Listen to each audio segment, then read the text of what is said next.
नमस्कार दोस्तों, स्वागत है आपका हमारे YouTube चैनल पर। मैं हूं दीपक और आज से हम शुरू कर रहे हैं कंप्लीट MPG के बैच। और आने वाले कुछ वीडियो में हम अब इस MPG को कवर करेंगे। इसके बाद आपको कहीं भी MPG के देखने की ज़रूरत नहीं पड़ेगी और इसमें हम सारे एग्ज़ाम ओरिएंटेड क्वेश्चंस करेंगे जो कि एग्ज़ाम्स में पूछे जाते हैं या पूछे गए हैं। हम आलतू फालतू चीज़ें बिल्कुल भी नहीं करेंगे जो अदर यूट्यूब चैनल वाले करते हैं और टाइम वेस्ट कराते हैं लोगों का। ठीक है, तो चलिए स्टार्ट करते हैं। पहला क्वेश्चन है, बहुत ही शानदार तरीके से हम शुरुआत करने जा रहे हैं।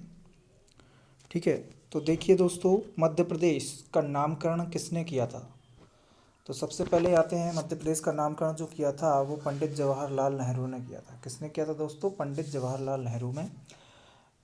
और ब्रिटिश काल के समय इसे सेंट्रल प्रोविंस के नाम से भी जाना जाता था। ठीक है, इसकी स्थापना कब हुई थी दोस्तों? तो स्थापना हुई थी 1 नवंबर 1956 को। ठीक है, और इसका क्षेत्रफल जो है वो कितना है दोस्तों? तो 3,08,252 किलोमीटर इसका क्षेत्रफल है। ठीक है, नेक्स्ट है मध्य प्रदेश के उपनाम। तो उपनाम मध्य प्रदेश को और किन किन नामों से जाना जाता है? तो दोस्तों, इसे नदियों का मायका, बहुत सारी नदियाँ, ये समझ लो देश में जितनी भी अदर स्टेट, सबसे ज़्यादा नदियाँ मध्य प्रदेश में ही बहती हैं, इसलिए इन्हें नदियों का मायका कहा जाता है। सोयाबीन राज्य भी कहा जाता है, हृदय प्रदेश भी कहा जाता है और टाइगर स्टेट भी इसको कहा जाता है। ठीक है दोस्तों, हम आगे बढ़ते हैं। ये ट्रिक है, इस ट्रिक के माध्यम से भी आप इसको याद रख सकते हैं। हम छोटी छोटी ट्रिक्स भी आपको प्रोवाइड करेंगे ताकि आपको याद रहने में सुविधा हो। ठीक है, तो इसके उपनाम की ट्रिक जो है वो देख लीजिए।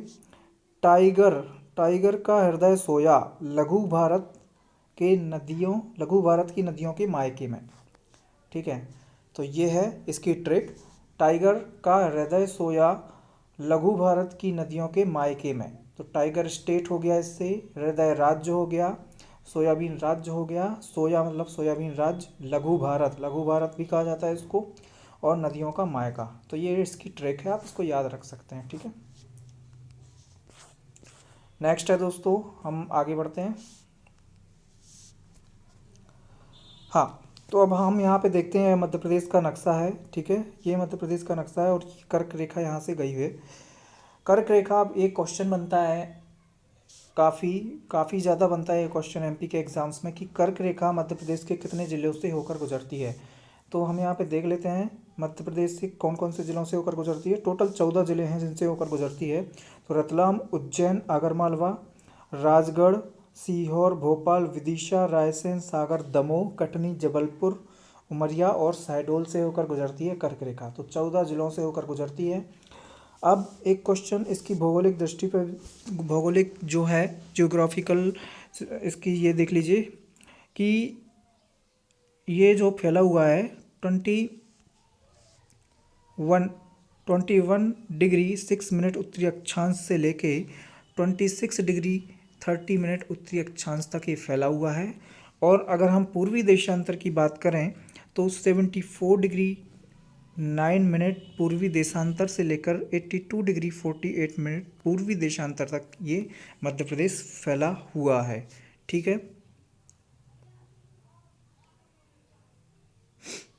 ठीक है दोस्तों, आगे बढ़ते हैं। एक कर्क रेखा जो 14 राज्यों से होकर गुजरती है, अभी आपको शायद याद नहीं हो पाएगा, मैं आपको बाद में एक ट्रिक भी बताऊंगा इसकी, तो आप इजीली इसको याद कर पाएंगे। ठीक है, हम आगे बढ़ते हैं। और भी आप देख लीजिए, आप इसमें से काफ़ी क्वेश्चंस इसमें कवर हो सकते हैं। गुजरात मध्य प्रदेश के वेस्ट तरफ है। ठीक है, जो उत्तर प्रदेश है नॉर्थ की तरफ है, जो राजस्थान है वेस्ट और उत्तर में है। ठीक है, छत्तीसगढ़ जो है पूर्व में है और नीचे जो दक्षिण में है वो महाराष्ट्र है। ठीक है, आगे बढ़ते हैं। मध्य प्रदेश के जो प्रतीक चिन्ह हैं उनको हम कवर करेंगे यहाँ पे। मध्य प्रदेश का राज्य चिन्ह क्या है? ठीक है, तो ये मध्य प्रदेश का राज्य चिन्ह है जो हमें दिख रहा है, मध्य प्रदेश शासन लिखा हुआ है और इसमें सत्यमेव जयते। हम इसके बारे में पढ़ लेंगे कुछ, कि मध्य प्रदेश का राज्य चिन्ह, जिनमें में सबसे बाहर 24 स्तूप हैं। ये 24 स्तूप जो हैं सबसे बाहर, ये देखिए ये 24 स्तूप हैं। ये किससे लिए गए हैं हम यहाँ पे बताएंगे। ये अशोक का जो अशोक के काल से ये लिए गए हैं। अशोक के स्तूप थे, महासम्राट जो अशोक थे उनके स्तूपों से ये 24 स्तूप लिए गए हैं। ठीक है। चिन्ह में सबसे बाहर 24 स्तूप अंकित हैं। इसके बाद एक वृत्त है जो तरक्की और विकास की असीम संभावनाओं का द्योतक है। इस वृत्त के भीतर मध्य प्रदेश शासन और सत्यमेव जयते लिखा हुआ है। आप देखिए मध्य प्रदेश शासन और सत्यमेव जयते लिखा हुआ है यहाँ पे। ठीक है, ये और ये। ठीक है, अब आगे बढ़ते हैं। ठीक है, अब साथ ही राज्य की प्रमुख फसलें गेहूं और धान की बालियां भी हैं। ठीक है, गेहूं और धानिया की बालियां भी आपको देखने को मिल जाएंगी इसमें ये। ठीक है दोस्तों, अंकित हैं। केंद्रीय वृत्त में अशोक स्तंभ की सिंह आकृति, अशोक स्तंभ की जो सिंह आकृति है वो है इसमें। ठीक है, और राज्य वृक्ष बरगद को दर्शाया गया है इसमें। तो ये है मध्य प्रदेश राज्य का चिन्ह। ठीक है, हम आगे बढ़ते हैं। मध्य प्रदेश का राजकीय पक्षी। तो दोस्तों मध्य प्रदेश का राजकीय पक्षी क्या है? दूधराज। दूधराज या शाह बुलबुल के नाम से हम इसको जानते हैं, और इसको पैराडाइज फ्लाई कैचर के नाम से भी जाना जाता है। ठीक है, आगे बढ़ते हैं। इसे अन्य नाम टिटैनी, महारैनी भी कहा जाता है। यह सुंदर पक्षी है जिसकी पहचान सफ़ेद और काली कलंगी और लहराते सफ़ेद पूंछ से है। यह अपनी निश्चित आयु होने पर शरीर का रंग बदल लेती है। ठीक है दोस्तों, शरीर का रंग ये बदल लेती है। नेक्स्ट है मध्य प्रदेश का राजकीय पशु। तो मध्य प्रदेश का राजकीय पशु क्या है? बारहसिंघा है। ठीक है, ब्रैडरी प्रजाति का होता है ये, उसको राजकीय पशु बारहसिंघा रखा गया है। ठीक है, बारहसिंघा को दलदल का मृग के नाम से भी जाना जाता है, जो हिरण की एक प्रजाति है जिसकी दुर्लभ प्रजाति एकमात्र नेशनल पार्क कानाकिशली जो कि मध्य प्रदेश में पाया जाता है। ठीक है, तो उसी को मध्य प्रदेश का राजकीय पशु घोषित किया गया है। ठीक है, नेक्स्ट है, आगे बढ़ते हैं। मध्य प्रदेश का राजकीय पुष्प। ठीक है, आप देख पा रहे होंगे इमेज में, मध्य प्रदेश का राजकीय पुष्प जो है सफ़ेद लिली, वाइट लिली। सफ़ेद लिली ऐसी फैमिली का एक मेंबर है जो एक प्रकार की शाखीय पौधे हैं जो आकृति और सुंदरता के कारण विश्व विख्यात हैं, जिसका तना काफ़ी ऊंचा है। तो मध्य प्रदेश का ये राजकीय पुष्प है। ठीक है, आगे बढ़ते हैं। मध्य प्रदेश का राजकीय वृक्ष क्या है? तो वृक्ष है बरगद। ठीक है, इसके बारे में हम पढ़ लेते हैं। यह मोरेसी कुल से संबंधित है जिसका वैज्ञानिक नाम फाइकस वेनेगेलेंसिस है, जो हिंदू का एक पवित्र पूजनीय औषधि के महत्व का प्रतीक है। ठीक है, तो ये बरगद का पेड़ है जो मध्य प्रदेश का राजकीय वृक्ष घोषित किया गया है। ठीक है, हम आगे बढ़ते हैं। मध्य प्रदेश की राजकीय मछली का नाम क्या है? महाशीर। ठीक है, महाशीर मछली जो है वो प्रदूषण को रोकने में, पानी को स्वच्छ रखने में मदद करती है, जिसका वैज्ञानिक नाम टोर है। ठीक है, ये सारे क्वेश्चंस जो मैं आपको बता रहा हूँ ये एमपी में बने हुए हैं। एमपी व्यापम का ले लो, चाहे कोई भी प्रीवियस ईयर एग्जाम उठा लोगे तो उसमें से ही काफ़ी क्वेश्चंस पूछे गए हैं। तो मैं सिर्फ अभी थ्योरी कवर कर रहा हूँ आपकी। इसके बाद हम कुछ वस्तुनिष्ठ क्वेश्चन करेंगे, वन लाइनर क्वेश्चन करेंगे, जिससे आपको याद हो जाएंगे, और आप एक दो बार देखेंगे तो आपको इजीली याद हो जाएंगे। ठीक है, देखिए कोई भी चीज़ याद करने के लिए आपको रिवीजन बहुत ज़रूरी है। अगर आप अभी देख रहे हैं तो शाम को एक बार रिवाइज कर लीजिए उसको, तो ये काफ़ी अच्छी प्रैक्टिस होती है याद रखने की। ठीक है दोस्तों, आगे बढ़ते हैं। तो महाशीर मछली है वो राजकीय मछली है। आगे बढ़ते हैं। मध्य प्रदेश का राजकीय खेल मल्लखंभ है। ये क्या होता है भाई? मल्लखंभ एक प्राचीन विधा है जिसमें एक मैदान के बीचों बीच खंभा गाड़कर प्रतियोगी को खंभे के सहारे करतब दिखाना पड़ता है। इस खेल से किसी खिलाड़ी के पूरे शरीर का व्यायाम हो जाता है। ठीक है, तो ये मल्लखंभ है राजकीय खेल मध्य प्रदेश का। ठीक है, आगे बढ़ते हैं। मध्य प्रदेश का राजकीय नाट्य क्या है? माछ है। इसकी प्रस्तुति एक ऊंचे और खुले मंच के रूप में की जाती है। ढोलक तथा सारंगी के महत्वपूर्ण वाद्य हैं। ओके, प्रदेश में इसका सर्वाधिक प्रचार क्षेत्र मालवा क्षेत्र के अंतर्गत आता है। ठीक है दोस्तों, मालवा क्षेत्र के अंतर्गत सबसे ज़्यादा इसका प्रचार किया जाता है, जो कि मध्य प्रदेश का राज्य नाट्य मार्च है। ठीक है, आगे बढ़ते हैं। मध्य प्रदेश का राजकीय नृत्य क्या है? तो मध्य प्रदेश का राजकीय नृत्य है राई।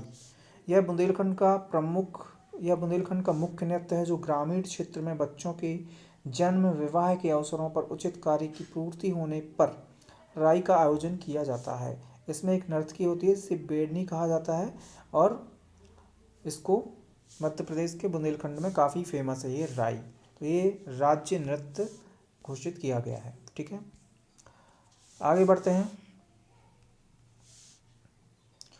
मध्य प्रदेश की राज्य फसल क्या है? सोयाबीन है। सोयाबीन प्रमुख तिलहनी फसल है और भारत के लगभग 80% सोयाबीन का उत्पादन अकेले इसी राज्य में होता है। सर्वाधिक बड़ा उत्पादक राज्य होने के कारण ही इसे सोया स्टेट भी कहा जाता है।